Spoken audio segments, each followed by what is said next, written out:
மதிமுகம் நேயர்களுக்கு வணக்கம். இது அரசியல் திண்ணை. இன்றைய நேர்காணலில் சிறப்பு விருந்தினராக நம்மோட அரசியல் விமர்சகர் ஜெகதீஸ்வரன் அவர்கள் இணைந்திருக்கிறார். பேசலாம். விஜய ஒரு ஊறுகாயை பயன்படுத்திக்கிட்டு நம்ம எப்படி அதிகமான சீட்ஸ் வாங்குறது?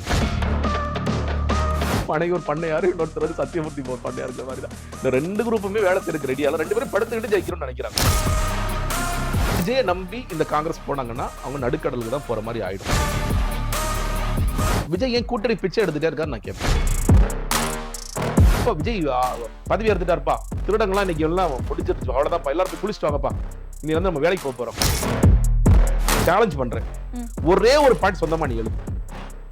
விஜய் நான் சொல்றேன், ஒரே ஒரு பாயிண்ட் தேர்தலுக்கு நீங்க சொந்தமா எழுதிருங்க. டயா பூஸ்டர் சுகரை கண்ட்ரோல் பண்ணும், உங்க ஆரோக்கியத்தை மீட்டு தரும். சர்க்கரையை கட்டுப்படுத்துறதுக்கான எளிமையான வழிமுறை, இயற்கையான வழிமுறை. அனைத்து மருந்து கடைகளிலும் கிடைக்கும்.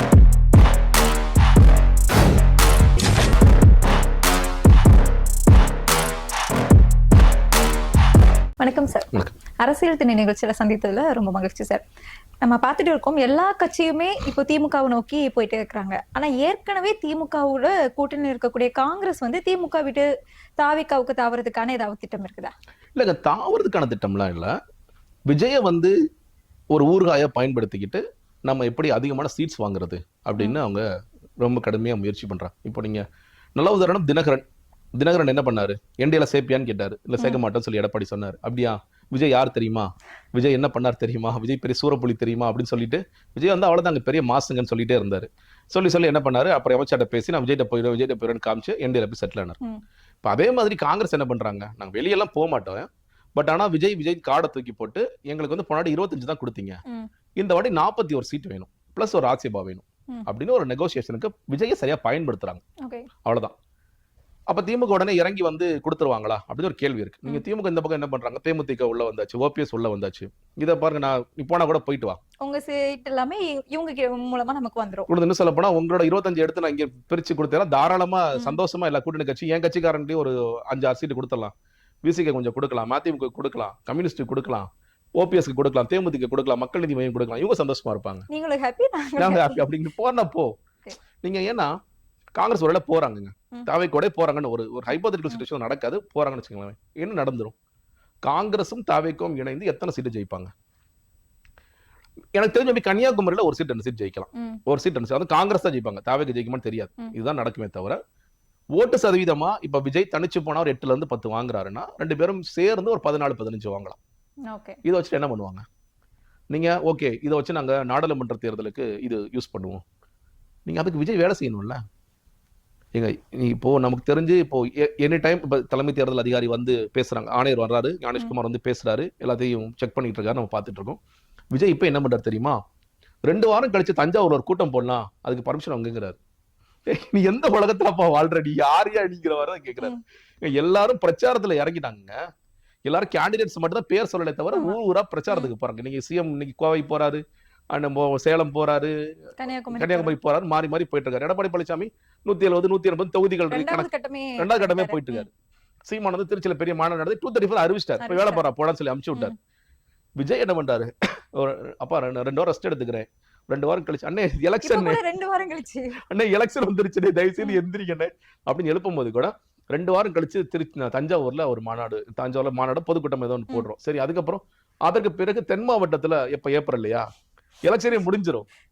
சில பேர் கல்யாணம் முடிஞ்சதுக்கு அப்புறம் சில பேர் பத்திரிகை கொடுப்பானுங்க, சாரி நீங்க மறந்துட்டேன் எனக்கு. அதே மாதிரி விஜய் எலெக்ஷன் முடிஞ்சதுக்கு பிறகு கூட நம்ம கூட்டம் போடலாமான்னு பேசிட்டு இருப்பார் போல இருக்கு. எலெக்ஷன் மோடிக்கே பேர் வாட்ஸ்அப்லயும் பத்திரிகை கொடுப்பாங்க இல்லையா, அந்த மாதிரி ஆன்லைன்லயே பிரச்சாரம் பண்றதுக்கு வாய்ப்பு இருக்குல்ல. விஜய் தானே பண்ணிட்டு இருக்காரு. நீங்க என்ன சொல்ல போனா விஜய் ரொம்ப தெளிவா சொல்லிட்டாரு, எலெக்ஷன் டயத்துல என்ன கூப்பிடாதீங்க, எலெக்ஷன் அன்று விஜயும் ஒவ்வொரு வீட்டுல கிளம்பி வருவார்கள். அப்படிங்கிற அர்த்தம் என்ன கேட்டீங்கன்னா, நான் வரவே மாட்டேன், நான் பிரச்சாரத்துக்கு நான் வரமாட்டேன் அப்படிங்கிற ரொம்ப தெளிவா இருக்காரு. திரும்ப அவர் சொல்ற ஒரே விஷயம் என்ன, டிஸ்டர்ப் பண்ணாதீங்க, நான் தானா அதெல்லாம் நடந்துரும் அப்படிங்கிற ஒரு மோட்ல தான் கடைசி கூட்டம் வரைக்கும் அப்படிதான் பேசுறாரு. படுத்துட்டே ஜெயிப்பேன், ஏற்கனவே 30% மேல இருக்கு, நான் வேற ஏன் போய் பிரச்சாரம் பண்ணணும்? அவர் ஜனநாயகன் பெருசா நம்பினார், ஜனநாயகன் படத்தை மட்டும் ரிலீஸ் பண்ணி விட்டு நம்ம வாக்குகள் அல்லலான்னு பார்த்தாரு, அது நடக்கல. இப்போ வரைக்கும் அவர் ரொம்ப தெளிவா, நான் வெளியே வரமாட்டேன், நான் பிரச்சாரத்துக்கு வரமாட்டேன். இன்னொன்னு, நீங்க நாமினேஷன்லாம் முடிஞ்சு தேர்தலுக்கு ஒரு 30 நாட்கள் தான் இருக்கும். 30 நாட்கள்ல விஜயால எத்தனை தொகுதிகளை கவர் பண்ண முடியும்? நீங்க இப்போ வேலூர்லயோ இல்ல வந்து சேலத்திலயோ ஏன் இந்த கூட்டத்தை போட்டாங்கன்னா விஜய் வேலூருக்கோ சேலத்துக்கு வரவே போறதில்ல.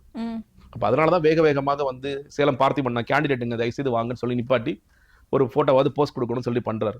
அந்த இடத்துல அருண்ராஜ் ஓடிடுறாங்க, திருச்செங்கோடு தாங்க, எனக்கு வந்து 400 வெள்ளிக்கு நான் கொடுக்குறேன், நீங்க வாங்கிக்கங்க அப்படி சொல்லிட்டு அவர் கொடுக்குறாரு. அதே மாதிரி வேலூர்ல இருக்க கேண்டிடேட்ஸ் யாரெல்லாம் வரணும்னு நினைக்கிறாங்களோ அவங்கள போட்டோ எடுத்துக்கிறாங்க. ஏன்னா மறுபடியும் விஜய் பக்கத்துல நின்று உங்கள வேட்பாளர்கள் சொல்றதுக்கு கூட டைமே இல்ல. அது 30 நாட்கள் விஜய் என்ன பண்ணுவாரு? அவ்வளவு பிஸியா இருக்கிறாரா? இல்லங்க, விஜய் ஒரு 4 பாயிண்ட்டுக்கு தான் வருவாரு. எலெக்ஷன் நீங்க அறிவிச்சு நீங்க வந்து நாமினேஷன் பண்ண பிறகு விஜய் ஒரு 4 பாயிண்ட், திருச்சியில ஒரு பாயிண்ட், மதுரையில ஒரு பாயிண்ட், நான் திருநெல்வேலி சைடு அங்கிட்டு போவேல அங்கிட்டு ஒரு பாயிண்ட், சென்னையில ஒரு பாயிண்ட், இங்கிட்ட ஒரு பாயிண்ட், 5-6 பாயிண்ட். இந்த பாயிண்ட்லாம் நின்று விஜய் இதே பஸ் தான் அப்ப போய் என்ன எலெக்ஷன் கமிஷன் பர்மிஷன் கேட்கணும், மேடையெல்லாம் போடாம இதே பஸ் நின்னுக்குவேன், ஒரு பாயிண்ட்ல நிக்கிறேன், நான் ஒரு 10 நிமிஷம் பேசுறேன், பேசிட்டு நான் வீட்டுக்கு போயிடுறேன். இதுதான் விஜயோட மோடா இருக்க போகுது. அப்படி இருக்கும் பொழுது நீங்க விஜய் வந்து இன்னும் இந்த எலெக்ஷன் மோடுக்குங்கிறதே வரவே மாட்டார் கடைசி வரைக்கும். அப்படிதான் அந்த கட்சி போயிட்டு இருக்கு. அப்படி அந்த கட்சியை நம்பி காங்கிரஸ் போறாங்கன்னா எலெக்ஷன் நேரத்திலேயே வேலை செய்யாத விஜய் 2026 அப்புறம் என்ன வேலை செய்வார்? 3 வருஷம் 5 இப்பயாவது உங்களுக்கு 2 வாரத்துக்கு ஒரு தடவை ரெஸ்ட் எடுத்து 2 வாரத்துக்கு வெளியே வந்து தலை காமிக்கிறாரு. அப்ப 3 வருஷம் படுத்து தூங்கிடுவார், 5 வருஷம் படுத்து தூங்கிடுவார். இல்ல நீங்க சினிமாவுக்கு போயிட்டு வச்சுக்கோங்களேன், ஆப்வியஸ்லி அவர் போதான் போறாரு. அவர் வந்து நீங்க அப்பெல்லாம் பிடிக்கவே முடியாது. அவர் என்ன சொல்ல போறாரு? அவர் அந்த அறிக்கையெல்லாம் ரெடியா வச்சிருப்பாங்க. இந்த தேர்தல் முடிந்தவுடன் வரப்போகின்ற அறிக்கைங்கிறது தயார். இப்பவே தயார். ஆமா, நான் மக்கள்கிட்ட வந்து மக்களை ஆதரிப்பாங்கன்னு நினைச்சேன், மக்கள் இந்த மாதிரி ஆதரிக்க முடியாத நிலைமையை திமுக ஏற்படுத்திட்டாங்க. அப்ப கூட திமுக ஏற்படுத்திட்டாங்க, கூட்டணி கட்சிகள் எல்லாம் சேர்த்து வச்சு திமுக ஜெயிச்சிருச்சு. திமுக ஜெயிச்சு வென்றதே சரியில்லை, அது என்ன சொல்றது, அது செல்லாது. பாஜகவும் திமுகவும் சேர்ந்து இவிஎம் விஷயம் இதை பண்ணிட்டாங்க இப்படிலாம் சொல்லிட்டு, அதனால நான் மறுபடியும் சினிமாவுக்கு போயிட்டு மறுபடியும் தேர்தல் நேரத்துல வர்றேன், வந்துடுறேங்கிற மாதிரி. அந்த மாதிரி ஜனநாயகன் வேற நான் கடைசியா நல்லா ரிலீஸ் பண்ணணும்னு பார்த்தேன், கடைசி படம்னு நினைச்சேன், அதவே சரியா ரிலீஸ் பண்ண விடாம போயிட்டாங்க. அதனால நான் இன்னும் 2-3 படம் நடிச்சுட்டு வர்றேன் அப்படிங்கிறதா. அப்போ காங்கிரஸ் என்ன யோசிப்பாங்க? இவனை நம்பி நம்ம வந்தோமே, கப்பல் வேலைன்னு சொல்லி கூட்டிட்டு வந்து இப்ப நடுக்கடல இறக்கி தள்ளுறான்னு யாரா தள்ளுறது? ஏன்னா காங்கிரஸும் எங்க வேலை பாக்குறாங்க, அது பேசிதான் ஆகணும். காங்கிரஸ் சரியான காம்பினேஷன். ஒருத்தர் பனையூர் பண்ணையாரு, இன்னொருத்தர் வந்து சத்தியமூர்த்தி பண்ணையாருங்கிற மாதிரி தான். இந்த 2 குரூப்புமே வேலை செய்யறதுக்கு ரெடியால 2 பேரும் படுத்துக்கிட்டு ஜெயிக்கிறோம்னு நினைக்கிறாங்க, அந்த மாதிரி நினைக்கிறாங்க. இப்ப இந்த 2 பேரும் சேர்ந்து இப்ப நீங்க நாடாளுமன்ற தேர்தல் வருது, விஜய் வந்து அட இருங்க நான் படத்தை நடிச்சு வரேங்கன்னு சொல்லிட்டு போயிடுவார். அப்ப மறுபடியும் நீங்க திமுக கிட்ட போறாங்க காங்கிரஸ். அப்போ முதலமைச்சர் என்ன சொல்லுவாரு? எவ்வளவு பெர்சன்டேஜ் வாங்கி இருக்க? 4. அப்ப 4 சீட்டு கொடுத்து விடியா? இது தேவையாங்கிற ஒரு கேள்வி வரும். நீங்க ஒரு சைடு என்ன யோசிக்கிறாங்க? விஜய் வந்தா இந்தியா கூட்டணியில நல்ல பலமா இருக்கும், கேரளால நமக்கு பயனுள்ளதா இருக்கும், பாண்டிச்சேரி பயனுள்ளதா இருக்கும், தெலுங்கானால பாத்துக்கலாம், பெங்களூர்ல பாத்துக்கலாம்னு சொல்லி கதையெல்லாம் அளக்குறாங்க. பட் ரியாலிட்டியில விஜய் தமிழ்நாட்டுக்கே ஃபுல்லா போக மாட்டாரு. அவர் கூட்டிட்டு போய் கேரளா வாங்க விஜய் வந்துருவாரு. அவர் எலெக்ஷன் முடிஞ்சதுக்கு அப்புறமா கிராமமா வரேன் அப்படின்னு தானே சொல்றாரு. ஜெயிச்சதுக்கு பிறகு அவர் ரொம்ப தெளிவா இருக்காரு. அவர் நம்ம போவே மாட்டேங்கிறதா அதான் சொல்ல வந்து. இப்பயே அவர் என்ன சொல்லிட்டாரு? நான் ஜெயிச்சா உங்க வீட்டுக்கு வரேன், ஜெயிச்சா வீட்டுக்கு வரேன்னு அர்த்தம்னா உங்க வீட்டுக்கு எப்பயுமே வரமாட்டேன். ஏங்க செத்து போன வீட்டுக்கே போக மாட்டேன்னு சொல்ற விஜய் அவர்கள் ஜெயிச்ச பிறகு ஒவ்வொரு வீடா போறாரா? அதனாலதான் சொல்றேன், நீங்க ஜெயிக்கிறதுக்கு முன்னாடி போக வேண்டிய இடங்களுக்கு என்ன கூப்பிடாதீங்க, நான் வந்து வெளியே வந்து பிரச்சாரம் எல்லாம் பண்ண மாட்டேன், நீங்க ஜெயிக்க வச்சுக்கிறேன் உங்க வீட்டுக்கு வரேன்னு சொல்லி சொல்றாரு. சோ அந்த விஜயை நம்பி இந்த காங்கிரஸ் போனாங்கன்னா அவங்க நடுக்கடலுக்கு தான் போற மாதிரி ஆயிடும். இன்னொன்னு இப்படி யோசிங்க, இன்னைக்கு இந்தியா கூட்டணிக்குள்ள வர குரல்கள் இந்த சாம்னா பத்திரிகையில் எழுதுறாங்க, இந்த கூட்டணி வந்து மம்தா பானர்ஜியோ ஸ்டாலினோ லீட் பண்ணணும் அப்படின்னு வாய்ஸஸ் கேக்குது. பல பேர் அதை சொல்ல ஆரம்பிச்சிருக்காங்க. இந்தியா கூட்டணியில ஏன் காங்கிரஸே லீட் பண்ணணும்? கார்த்திக் சிதம்பரம் சொல்றாரு, எதுக்கு காங்கிரஸ் லீட் பண்ணணும் சொல்லி சொல்றாரு. இன்னைக்கு வரைக்கும் ஒரு காங்கிரஸ்காரர் கூட ராகுல் காந்தி பிரைம் மினிஸ்டர் கேண்டிடேட் சொல்றதுக்கு தயாரா இல்ல. அது சிதம்பரம் அவர்களா இருக்கலாம், ஸ்டாலின் மட்டும் தான் சொல்றாரு. அப்போ இவங்க எல்லாம் சேர்ந்து எதுக்கு இந்தியா கூட்டணிக்குள்ள காங்கிரஸ் கழட்டி விடுங்க, நம்ம தேர்ட் ஃப்ரண்ட் மாதிரி போயிடுவோம். தேர்ட் ஃப்ரண்டா போனாலும் நம்ம செகண்ட் ஃப்ரண்டா ஆயிடுவோம். இல்ல நம்ம நல்லா போட்டி கொடுக்கலாம், நம்ம ஸ்டேட்ல இருக்கிற பவர்ஃபுல்லான ஆட்கள் சேர்ந்து மோடியை சேலஞ்ச் பண்ணுவோம், இல்ல பாஜக சேலஞ்ச் பண்ணுவோம், அதை நம்ம போயிடலாம். எதுக்கு தேவையில்லாத காங்கிரஸ் சுமையா சுமக்கணும் அப்படின்னு ஒரு மோடுக்கு வந்தாங்கன்னா காங்கிரஸ் மிகப்பெரிய பலவீனத்திற்கு போகும். இதுதான் பாஜக எதிர்பார்க்குது. அதான் இவங்களே வந்து அதுக்கு ஆரம்ப புள்ளியா இருந்தாங்கன்னா காங்கிரஸ்க்கு பெரிய பேரிழப்பு. இந்த தேர்தல்ல காங்கிரஸ் வெளியே போனால் திமுக பெரிய சேதாரமா? இல்லை, பெரிய சேதாரம்னா கிடையாது. என்ன ஓட்ஸ் நீங்க சிறுபான்மையினர் ஓட்ஸ் கன்சாலிடேட் ஆகும் சொல்லி சொல்றாங்க, அந்த பக்கம் ஆகாது. நான் சொல்றேன், இஸ்லாமியர்கள் காலம் காலமாக திராவிட கட்சிகள் பக்கம் தான் நிற்கிறார்கள். அவங்க காங்கிரஸ் பக்கம் காங்கிரஸ் இருக்கின்ற காரணத்தினால ஓகே, பட் ஆனா அப்படியே ஷிஃப்ட் ஆகி காங்கிரஸ் போகுமா? போகாது. ஏன்னா காங்கிரஸ் எடுத்து வைக்கக்கூடிய அந்த மோடி பாஜக எதிர்ப்பை வந்து இப்போ ஸ்டாலின் வந்து எடுத்து வைக்கிறாரு. ஏங்க இங்க வந்து அந்த மனேர்கா திட்டத்தை பேர் மாற்றிய பிறகு தொடர் போராட்டத்தில் ஈடுபடுவோம் சொல்லி சொன்னாங்க காங்கிரஸ். ஒரே ஒரு நாள் போராட்டம், அதுக்கு பிறகு என்ன செஞ்சாங்க? செலுப்பிறந்த பார்த்தே ஒரே ஒரு நாள் போராட்டம். அதற்கு பேர் தொடர் போராட்டமே நடக்கலங்க. விபிஜிஆர். ஆமா, அதுல அது கூட ராம் ராம் ஏதோ போட்டு வச்சிருக்காங்க. வி ராம்ஜி. அந்த அந்த அந்த அதுக்கு கூட காங்கிரஸ் போராடல. இன்னும் சொல்லவா, இப்ப வந்து காங்கிரஸ் வந்து விஜய்கிட்ட போனோங்கிறாங்களா, அந்த திட்டத்தை பத்தி விஜய் வாய் திறந்து பேசினாரா? 100 நாள் வேலை திட்டத்தில் ஏன் மகாத்மா காந்தியின் பெயர் நீக்கப்பட்டதுன்னு இன்னைக்கு வரைக்கும் விஜய் வாய் திறந்து பேசியிருக்காரா? அவர்கிட்ட தான் ஓடி போய் இவங்கலாம். விஜய்க்கு ஒரு பிரச்சனை, ஜனநாயகன் பிரச்சனையை காந்தி பேர் போயிருச்சு, அதுக்கு உங்களால் போராட்டத்துக்கு தயாரா இல்ல. ராகுல் காந்தி, சோனியா காந்தி, பிரியங்கா காந்தின்னு பேரை வச்சிருக்கீங்க, அதுக்கு நீங்க எவ்வளவு தூரம் போராட்டீங்கன்னு பெரிய கேள்வி இருக்கு. ஆனா இந்த பக்கம் விஜய்க்கு ஒரு பிரச்சனைனா ஓடோடி போறீங்க. ஏன்னா நம்ம யார் மேலாவது சவாரி செய்யலாம் அப்படின்னு நினைக்கிறாங்க. நீங்க சவாரி செய்யலாம்னு நினைச்ச ஆட்கள் ஓடுற குதிரை திமுக. ஆனா இது உட்காந்துட்டு படுத்துங்கிற சிங்கம். இந்த சிங்கமே இருந்தாலும் அது படுத்துங்கிற சிங்கம். இந்த சிங்கத்தை நம்பி நீங்க போனீங்கன்னா நடுக்கடலுக்கு தான் போகணும். இப்ப நீங்க பேசுனது எல்லாமே இஃப் அப்படின்னு ஒரு வேலை அப்படின்னு தான் நீங்க பேசுனீங்க, காங்கிரஸ் போனா அப்படின்னு. ஆனா அந்த இஃப் அதை தாண்டி கம்யூனிகேஷன் நெவர் ஸ்டாப்ஸ் அப்படின்னு சொல்லிட்டு கூட்டணி பேச்சுவார்த்தைக்காக அமைக்கப்பட்டுள்ள ஒரு மேலிட பொறுப்பாளர் கிறிஸ் சேட்டாங்கர் அவரே வந்து சொல்லியிருக்காரு. அப்படின்னா பேச்சுவார்த்தை நடந்துட்டு இருக்குதா இல்லையா? இல்லங்க, கிறிஸ்தோடங்கர் அதான் விஜயை பயன்படுத்தி அதிகமான சீட்ஸ் வாங்கணும்னு நினைக்கிறார். இன்னொன்னு, கேசி வேணுகோபால் அவர்கள் வந்த மீட்டிங்ல முதலமைச்சர் ஸ்டாலினோட சந்திப்பு நடந்த பொழுது கிறிஸ்தோடங்கர் இல்லை. அவருக்கு ஒன்னும் அனுமதி கொடுக்கப்படவில்லையா இல்ல என்னங்கிறது தெரியல. ஏன்னா அந்த பிரச்சனைக்கெல்லாம் கிறிஸ்தோடங்கர் ஒரு காரணம்னு இவங்க நினைக்கிறாங்க. சும்மா இருந்ததை நீங்க மறுபடியும் 41, 50 இப்படி மாத்தி விடுறது கிறிஸ்தோடங்கரோட வேலையா இருக்கு. அப்ப அவர் தவிர்த்திடலாம் அப்படின்னு இவங்க நினைக்கிறாங்க. கேசி வேணுகோபால் கூட என்ன பேச்சுவார்த்தை எக்ஸாக்ட் நடந்ததுங்கிறது நமக்கு தெரியாது. அப்போ கிறிஸ்தோடங்கருக்கு அந்த ஆசையை வெளிப்படுத்துவதற்கும் விஜயை காமிச்சு இதை வாங்குறதுக்கும் நான் தாவே கூட பேசுறேன்னு ஒன்று சொல்றாரு. மேபி ஜான் ஆரோக்கியசாமியும் கிறிஸ்தோடங்கரும் பேசலாம். அவர் சொல்லுவார், அதிகமான சீட்ஸ் நாங்கள் கொடுக்குறோம், ஆட்சியில் பங்கு கொடுக்குறோம், அதிகாரத்தில் பங்கு கொடுக்குறோம். ஆட்சியில் பங்கு அதிகாரத்தில் பங்கு கொடுக்கறதுனா முதல்ல ஜெயிக்கணும். இல்லாத பங்கு எப்படி நீங்க பிரிச்சு கொடுப்பீங்க? பங்கு வந்தாதானே கொடுக்க முடியும். அந்த மாதிரிதான் அது கதையாக மாறிவிடும். அப்போ ஜான் ஆரோக்கியசாமி விஜய்கிட்ட வந்து ஒரு நெரேட்டிவ் செட் பண்றதுக்கு கிறிஸ்தோடங்கரை பயன்படுத்துறார். கிறிஸ்தோடங்கர் திமுக அதிகமான சீட்ஸ் வாங்குறதுக்கு விஜய் பயன்படுத்துறார். 2 பேரும் மாறி மாறி பயன்படுத்திவாங்களே தவிர அல்டிமேட்டா இந்த கூட்டணியில அந்த மாதிரியான எந்த சிக்கலும் வராது. சீட்ஸ், நம்பர் ஆஃப் சீட்ஸ்ல நெகோசியேஷன் நடக்கும். பட் ஆனா கூட்டணியை விட்டு காங்கிரஸ் தனிச்சு போயிடுவாங்களா? ரொம்ப ஒஸ்ட் கேஸ்ல ஸ்டாலின் வேணா போயிட்டு வாங்கப்பா, ஒன்னும் பிரச்சனை இல்லப்பான்னு சொல்லுவார். இந்த ஆட்கள் நிறைய இருக்காங்க.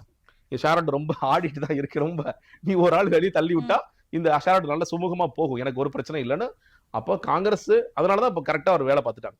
இப்ப நீங்க வெளியே போனீங்கன்னா உங்களோட அதிகமான சீட்ஸை கொடுக்கறதுக்கு எனக்கு ஆட்கள் இருக்கிறாங்க, பிரச்சனை இல்லை அப்படிங்கிற இடத்துக்கு வந்துட்டாங்க. வேலூர்ல நடந்த கூட்டத்துல தவிக தலைவர் விஜய் அவர்கள் வந்து சொல்லியிருப்பாங்க, அறிவாலயம் பக்கமா யாரு போனாலுமே அவங்களை பிடிச்சிட்டு வந்து கூட்டணிக்குள்ள வச்சிருவாங்க, இது ஒரு கல்லாப்பட்டி கூட்டணி அப்படின்னு சொன்னாரு.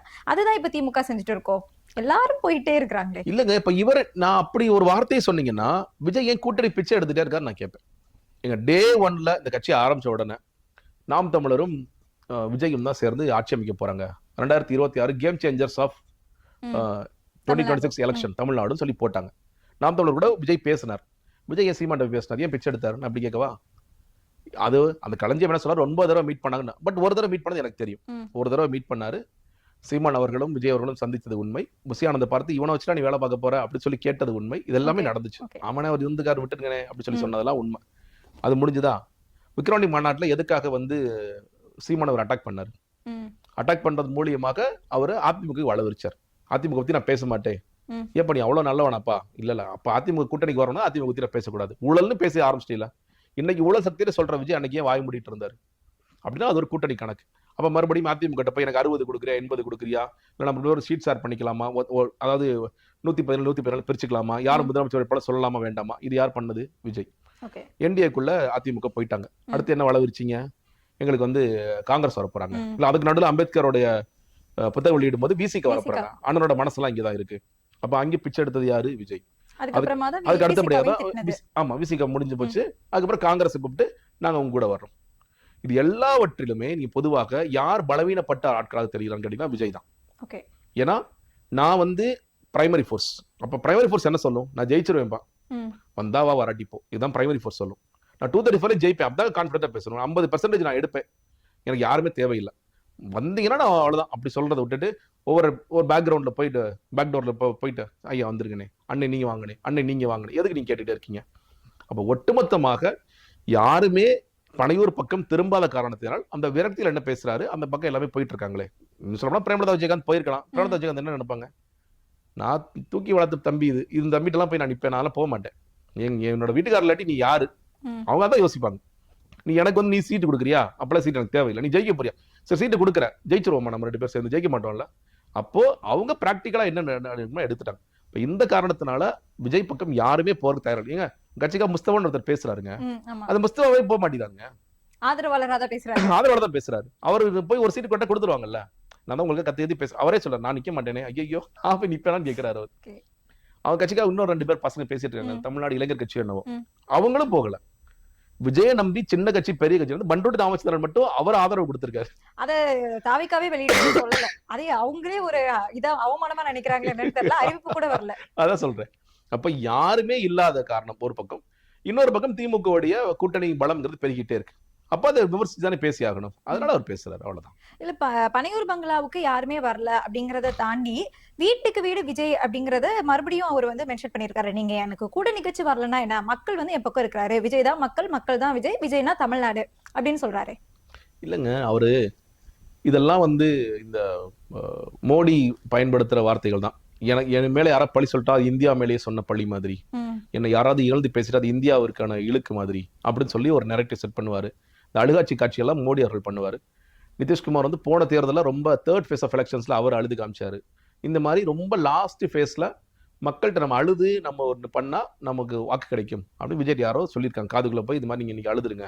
அது ஸ்கிரிப்ட் வந்ததெல்லாம் அது ஏஜ் ஜென்ரேட்டர் கூட இருக்கலாம், அது ஜென்ரேட்டர் தான். பட் ஆனா சொல்லி ஜான் ஆக்சுவலி எழுதியானே கொடுக்குறாரு. நீங்க அதே மாதிரி பக்கம் 17 இந்த ஸ்கிரிப்ட் இல்லாட்டியும் விஜய் சொல்லிதான் சார், நீங்க இந்த டைம்ல சென்சிட்டிவான அதுக்கு முன்னாடி கரூர்ல ஏன் சார் பழிய போட்டீங்கன்னு சொல்லிட்டு நீங்க ஒரு கண்ணீர் ஒடிச்சிருங்க சார் சொல்லிருப்பாங்க. அதனால தான் கண்ணீர் ஒடிக்கிறாரு. அவர் நடிகர், கரெக்டா நீங்க டெலிவரி பண்ணிருக்க சார்.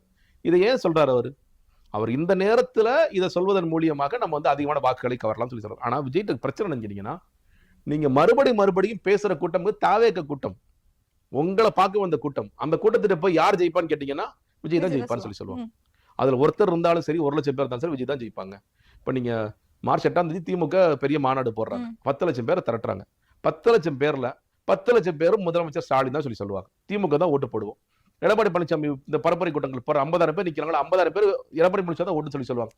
அவங்களுக்காக கூட்டம். அந்த கூட்டத்துல போய் டிவிக்கே டிஎம்கே சொன்னா வேற என்ன சொல்லுவாங்க, ஆனா உனக்கு தானே ஓட்டுன்னு சொல்லி சொல்லுவான். நீங்க வந்து அதனாலதான் சொல்றேன், தேர்தல் அப்படிங்கிறது உண்மையிலேயே வீட்டுக்கு வீடுங்கிறது விஜய் இருக்காரா இல்லையா அப்படிங்கறத அப்பட்டமா நமக்கு வெளிச்சம் போட்டு காமிச்சோம். அந்த நேரத்துல வீட்டுக்கு வீட்டு விஜய் இல்ல, விஜய் சொன்னது எல்லாமே பொய். வீட்டுக்கு வீடு விஜய்ங்கிறது நான் சொன்னேன், இளைஞர்கள் அப்படின்னு சொல்லி பாத்தீங்கன்னா ஒரு 40% அது இருப்பாங்க. பெண்கள்னு பாத்தீங்கன்னா இன்னைக்கு பெண்கள் மத்தியிலையும் வந்து ஓவராலா இருக்கிற பெண்கள் ஒரு 10% அவ்வளவுதான். ஏன்னா இங்க கேள்விகள் என்ன கேட்கப்படும்னா, பெண்களுக்கான திட்டங்களாக திமுக இதை சொல்லுது, அதிமுக இது சொல்லுது. விஜய் என்ன சொல்றாரு? விஜய் பெண்கள் பெண்கள் கதை விடுறாரு, என்ன செஞ்சிருக்காரு இது வரைக்கும்? நீங்க சொந்த கட்சி பெண்மணி வராங்க அஜிதா, இன்னைக்கு வரைக்கும் அவங்க வந்து தாவேக சொல்றாங்க. அவங்க காரு குறுக்க வரும்போது அவங்களே வந்து அவர் பாதுகாக்கல, ஐசியூல இருக்கும்போது போய் டான்ஸ் ஆடிட்டு இருக்காரு. அது அவங்க என்னப்பா ஆச்சு கேட்கல. இதுக்கு முன்னாடி ஒரு பொண்ணு நான் சூசைட் பண்ணிக்க போறேன்னு வீடியோ போட்டுச்சு, எனக்கு வந்து தேனியில ஒரு பொண்ணு வீடியோ போட்டுச்சு, அந்த பொண்ணு குறித்தும் அவர் பேசல. இது வரைக்கும் சொந்த கட்சியில நீங்க வந்து நிறைய பாலியல் குற்றங்கள், பாலியல் பிரச்சனைகள் நடந்துட்டு இருக்கு, அது குறித்து ஏதாவது கேட்டிருக்காரு விஜய்? எதுவுமே கேட்காத நபர் இந்த ஊரை ஃபுல்லா காப்பாத்துற எல்லா பெண்களுக்கும் நான் பாதுகாப்பா இருப்பேன். இவங்க எல்லாம் சினிமா பார்த்துட்டு ஒரு மாய பிம்பத்துல இருக்கிறாங்க. அதெல்லாம் கொஞ்சமா உடையும். அல்டிமேட்டா இந்த எலெக்ஷன் வரும் பொழுது பெண்களுக்காக உண்மையில் நிற்பவர் யார், பெண்களுக்கான திட்டங்களை வகுப்பது யார், பெண்களுக்கான உதவித்தொகையோ வெல்ஃபேர் ஸ்கீம்ஸோ கொடுப்பது யார் அப்படிங்கிற கேள்விகள்ல இந்த இடத்துல விஜய் நிற்கவே மாட்டார். அப்ப அதை பொறுத்துதான் வாக்குகள் வருமே தவிர, எதுவுமே இல்ல எங்க அண்ணன் நல்லா டான்ஸ் ஆடிட்டாரு வரும், அதான் சொல்ல 10% வரும். அண்ணன் நல்லா டான்ஸ் ஆடினார், அண்ணன் நல்லா பாட்டு பாடினாரு, அண்ணனை நான் மேடையில பார்த்துட்டேன், பக்கத்துல இருந்து பார்த்துட்டேன் அப்படிங்கிற கூட்டம் வருமே தவிர, இதெல்லாம் ஓட் கன்வர்ஷன் ஃபுல்லா நடக்குமானா ஃபுல்லான நடக்காது.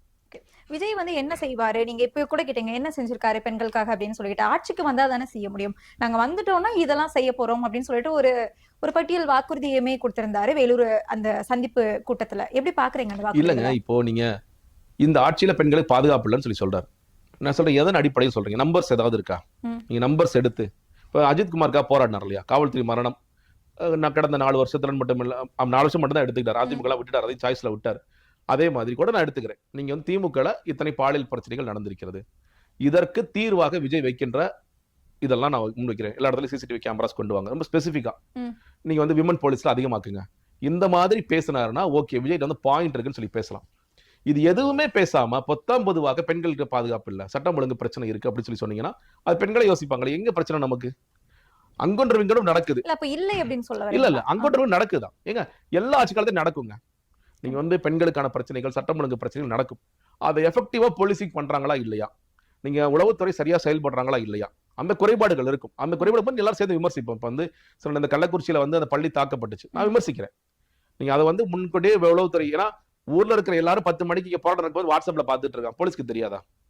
நீங்க ஒரு பெரிய அந்த அந்த கூட்டத்துல போலீஸ் போய் அடி வாங்கிட்டு வருது. கல் எடுத்து ஒரு டிஎஸ்பி அடிக்கிறான், ஒருத்தன் அடி வாங்கிட்டு வருது. போலீஸ்க்கு லத்தி இல்ல, வித்தியாசமா இருந்துச்சு. அப்ப அந்த மாதிரியான விஷயங்கள்ல நான் வந்து நம்ம போலீஸை கண்டிக்கிறோம், நம்மளும் வந்து அதை கேள்வி எழுப்புறோம். ஆனா எல்லா இடங்களிலும் இந்த பிரச்சனை இருக்கிறது. நீங்க இன்னொன்று சில கொலைகள் நடக்குது, அதை வந்து கண்டுபிடிக்கிறதுக்கு காலதாமதமாகுதா? நம்ம கண்டிப்போம், இல்ல உடனே கண்டுபிடிச்சிட்டாங்க. நீங்க தனிப்பட்ட கொலைகள்லாம் உடனடியாக தீர்க்க முடியுமா? தீர்க்கவே முடியாது. நீங்க ஒரு லாங் டேர்ம்ல இந்த மாதிரி சமூக ரீதியான பிரச்சனைகள், சமூக ரீதியான பதட்டங்களை நம்ம தடுக்கணுமா? கண்டிப்பா தடுக்கணும்.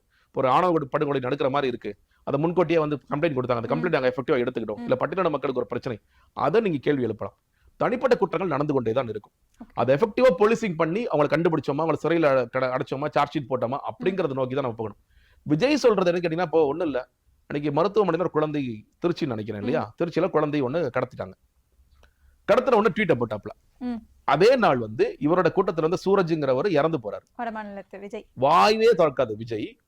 இந்த குழந்தை வந்து கடத்தல் பட்டதுக்கு இது ஸ்டாலின் ஆட்சியை கண்டிக்கிறேன்னாரு. 5 மணி நேரத்துல குழந்தை கிடைச்சிருச்சு. அந்த அம்மா உண்மையில பிரச்சனை என்ன, எனக்கு குழந்தை இல்லைங்க, அதனால குழந்தை என்ன கடத்திட்டு போனேன். அது ஒரு தனிப்பட்ட அந்த அம்மாவோட பிரச்சனை, நம்மளோட பிரச்சனைக்கு தீர்வா இப்படி தேடிடுச்சு. இதுக்கு ஒரு ஆட்சி என்ன பண்ண முடியும்? இப்ப விஜய் வந்து என்ன பண்ண, நியாயமான மனிதர் தானே, 5 மணி நேரத்தில் குழந்தை கிடைச்சதில்ல, 5 மணி நேரத்தில் மீட்டு கொடுத்த ஸ்டாலின் நன்றின்னு போடணும்ல. நீ நியாயமானவன் தானே, எப்படி போட முடியும்? அப்போ உன்னோட கூட்டத்துல வந்து ஒன்னால செத்த, நான் மறுபடியும் சொல்றேன், ஏன்னா அன்னைக்கு மிதிச்ச மிதியில தான் வேலூர்ல கடைசியா வந்து பந்தலே போட்டிருக்காங்க. அன்னைக்கு வந்து நீ எத்தனை பேரடா கொள்ளுவன் கேட்ட பிறகுதான் பந்தல் போட்டு சேர் போட்டு முதலாக விஜய் கூட்டமே நடக்குது. அப்போ உன்னோட கூட்டத்துல வந்தவருக்கு ரெஸ்பான்சிபிலிட்டி எடுக்காது. நீ அரசாங்கத்தை பத்தி குறை சொல்லிட்டீங்களா, அந்த குறை நிவர்த்தி பண்ணாங்களா இல்லையா? அதுக்கு நீ என்ன கேள்வி என்ன பண்ண? சட்டம் ஒழுங்கு பிரச்சனை, இதுல குழந்தை சட்டம் ஒழுங்கு பிரச்சனை, குழந்தைகள் எல்லாம் கடத்தல் அதிகமாக நடக்குது, அது கண்டுபிடிச்சாங்களா இல்லையா? சிசிடிவி வச்சு அதை கண்டுபிடிச்சாங்களா இல்லையா? எல்லா இடத்துலயும் போலீஸ் நிக்க முடியுமா? நிக்க முடியாது. மருத்துவமனைகள் பிரச்சனைகள் போதாமைகள் இருக்கு. அதையெல்லாம் மீறி இந்த குற்றத்தை எவ்வளவு எஃபெக்டிவா கண்டுபிடிக்கலாம் அப்படிங்கறதான் பேசணுமே தவிர, பொதுவாக சட்டம் ஒழுங்கு பிரச்சனை இருக்கு, பெண்களுக்கான பாதுகாப்பு இல்லை, சரி அதுக்கு நீ என்ன தீர்வு வைக்கிற? நீ வந்தாலும் சரியாயிடுமா? அப்ப விஜய் பதவி எடுத்துட்டாருப்பா, திருடங்கள்லாம் இன்னைக்கு எல்லாம் முடிஞ்சிருச்சு, அவ்வளவுதான், எல்லாரும் போய் குளிச்சுட்டு வாங்கப்பா, இனி வந்து நம்ம வேலைக்கு போறோம், அண்ணனே வந்து சொல்லிடுவாரு, எல்லாரும் காசு கொடுத்துருவாரு, இனிமேல் யாருமே வந்து திருட போக வேண்டிய அவசியம் இல்ல, கொலைகாரர்களை திருந்துங்கள், நீங்க வந்து போதைப் பொருள் அடிமையாளர்களை திருந்துங்கள், நம்ம அண்ணன் ஆட்சிக்கு வந்து விட்டார் அப்படின்னு எல்லாம் மாறிடுவாங்களா? ஏதாவது மாறுமா? எதுவுமே மாறாது. அப்போ இந்த பிரச்சனைகள் இருக்கத்தான் செய்யும். யார் ஆட்சிக்கு, அது எடப்பாடி ஆட்சிக்கு வந்தாலும் சரி, முதலமைச்சர் ஸ்டாலின் ஆட்சி தொடர்ந்தாலும் சரி, விஜயே என்னைக்காவது ஆட்சிக்கு வந்தாலும் இது நடந்து கொண்டுதான் இருக்கும். அதுக்கு நம்ம என்ன பண்ண போறோம் அப்படிங்கறத நீங்க முன்னெடுப்பு சொல்லணும் இல்லையா? அதை நான் சொல்றதுக்கே தயாரா இல்ல. நாங்க வெயிட் பண்ணுங்க, தேர்தல் அறிக்கை இப்பதாங்க தயாராயிட்டு இருக்கு. எப்படிங்க தயாராகுது? இருங்க, ஜான் வந்து ஒரு 10 பேரை போட்டிருக்காருங்க, திமுக திருடிட்டு இருக்காங்க, அதிமுக திருடிட்டு இருக்காங்க, நாம் தமிழர் திருடிட்டு இருக்காங்க, திருடி நாங்க ஒண்ணு கொடுப்போம். சொந்தமா ஏதாவது, நான் சொல்றேன், சேலஞ்ச் பண்றேன், ஒரே ஒரு பாயிண்ட் சொந்தமா நீ எழுது. விஜய்கிட்ட நான் சொல்றேன், ஒரே ஒரு பாயிண்ட் தேர்தலுக்கு நீங்க சொந்தமா எழுதிருங்க. எழுதவே மாட்டார். ஏன்னா அவரால என்ன பிரச்சனைனே தெரியாது. பிரச்சனை தெரிஞ்சாதான் நீங்க அதுக்கான தீர்வுகளை தேட முடியும். பிரச்சனைகளே தெரியாத காரணத்தினால அவரால் தீர்வுகள் சொல்ல முடியாது. இல்ல, இப்ப கொடுத்த வாக்குறுதியில கூட கல்விக்கான வாக்குறுதியை நம்ம தமிழ்நாடு ஸ்டேட் எஜுகேஷன் பாலிசில இருந்து தான் எடுத்து கொடுத்ததா ஒரு சர்ச்சை வந்து பார்த்தோம். நீங்க ஜான் வந்து சில பேர் அறிவாளி நம்பி இந்த வேலையை ஒப்படைக்கிறார்.